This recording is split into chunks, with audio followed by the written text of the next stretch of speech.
មុនទៅធ្វើការបងប្អូនជួចោលនៅចិត្តផ្ទះប្រហែលជា10 ម៉ែត្រពីផ្ទះចូលเลยតែបងប្អូននេះ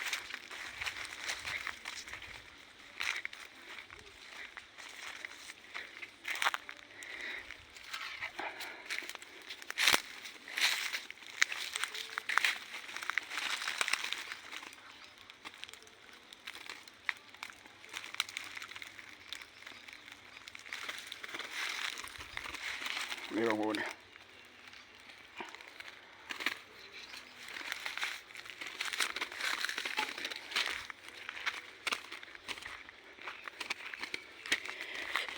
ជួផ្លឹបមួយសឹបបងប្អូនជាតិព្យួរចោលដើមតបែកចូលមកទៀតឡើយពួកខ្ញុំអាសាព្យួរចោលហ្នឹងឯងព្យួរចោលចូល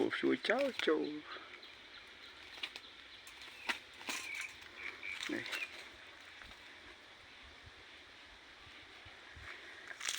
ជួយចោលចូល